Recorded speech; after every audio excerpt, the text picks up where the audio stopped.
네, 여러분 안녕하세요. 같은 말씀 읽기 이즈스토리 큐티 나눔 시간입니다. 오늘 말씀은 사무엘하 11장 14절에서 27절까지의 말씀입니다. 오늘 말씀 속에서는 다윗이 우리야, 자기의 충성스러운 장수였던 우리야가 자기 뜻대로 움직이지 않는 거예요. 다윗이 은밀히 동침했던 우리아의 아내 바세바와 우리아가 좀 동침을 해가지고 바세바가 임신을 한 내용이 가리워지기를 원했어요. 네, 그런데 우리아가 앞서 우리 앞에 나온 큐티 여러 내용처럼 참 진실하고 전쟁 중에 자기가 자기만의 만족과 유익을 누릴 수 없다 하면서 이 부부 관계까지 거절하고 성 밖에 그 군사들과 잠을 자고 절대 집으로 들어가지 않아요. 왕이 여러 번 말하고 막 왕의 음식과 술과 이런 걸 보내줘도.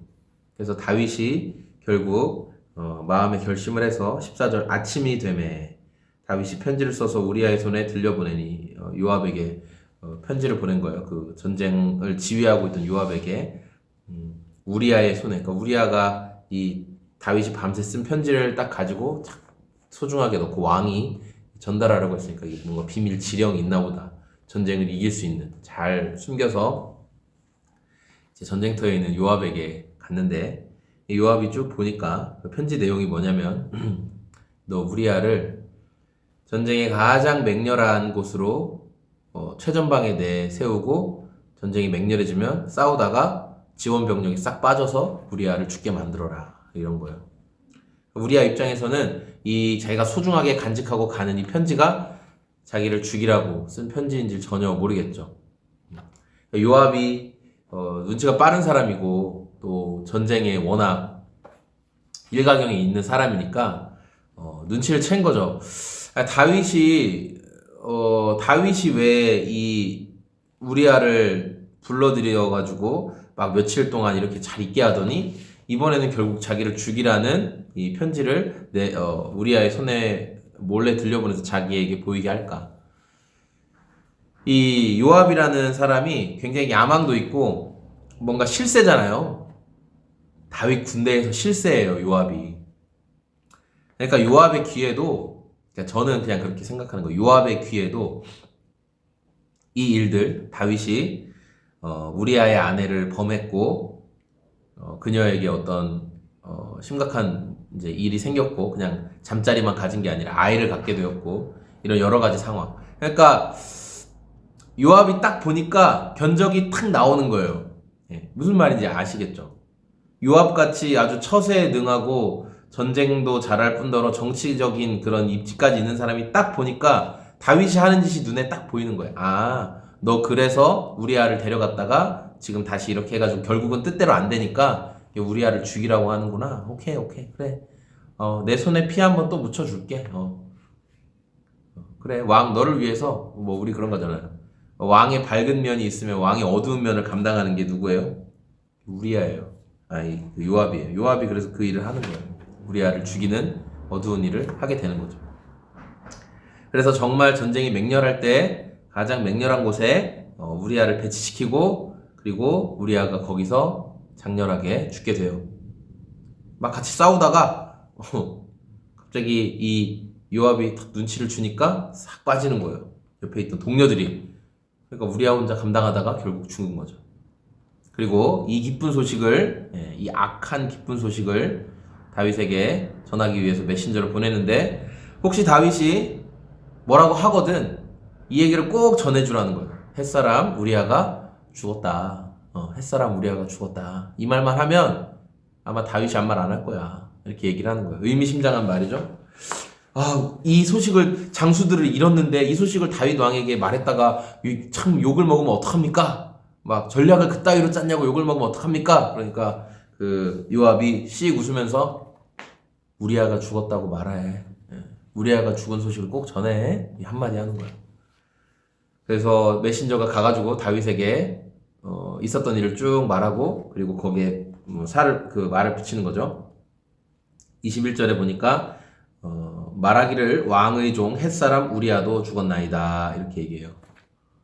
그러니까 다윗이 속으로 휴 했겠죠. 속으로 아주 안도의 한숨을 쉬면서 말하기를 너는 요압에게 가서 이렇게 말해라. 이 일로 걱정하지 말아라. 칼은 이 사람이나 저 사람이나 삼키니까 이제 이거는 덮어두고 장수들 몇 명 잃은 것은 이제 됐어. 내가 더 이상 너에게 뭐 문책하지 않을 거야.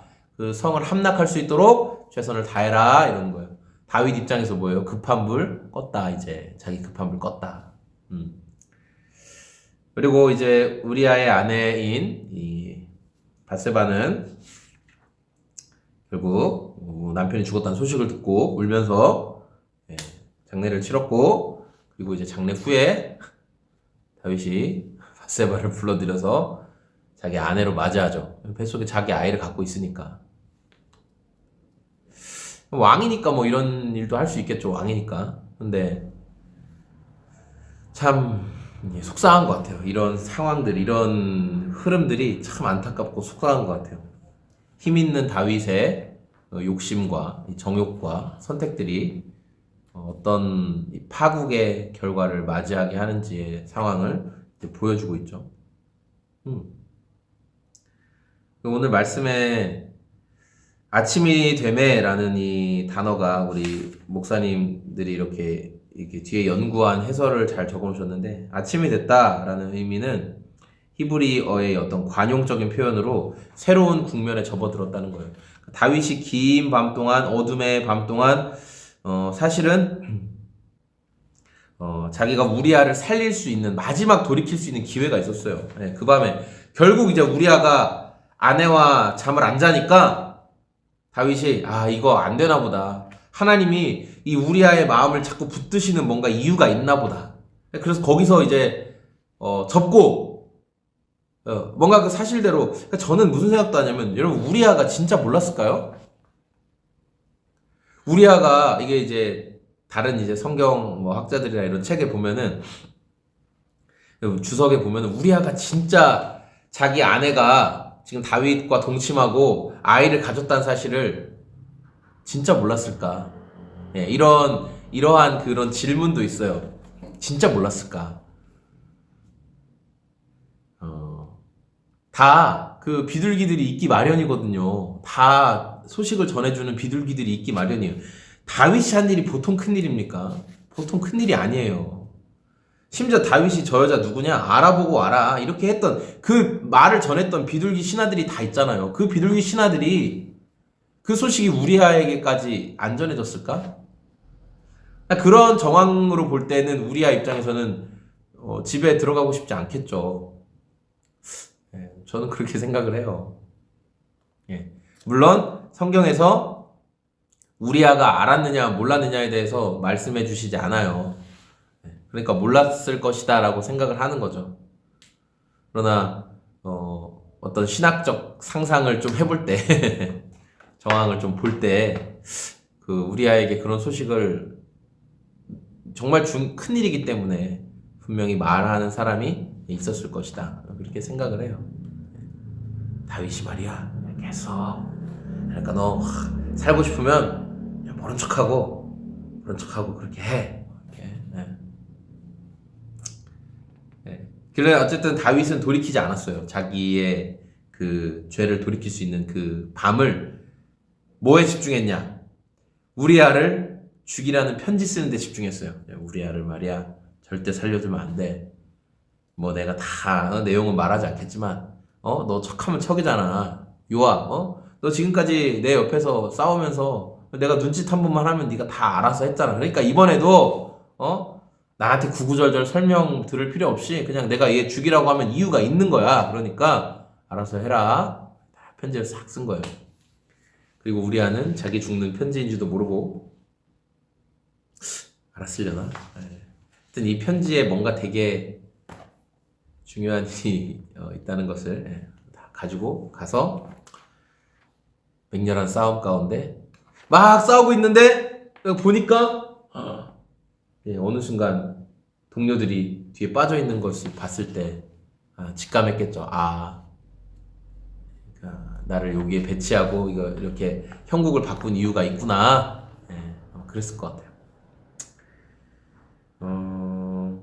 아마 이 왕의 추악한 이 일에 대해서 27절 마지막에 보니까 다윗이 행한 그 일이 여호와 보시기에 악하더라 이렇게 말씀하고 있어요. 그러니까 하나님 보시기에 악한 일이었는데 이게 하나님 보시기에만 악한 일이었을까요, 여러분?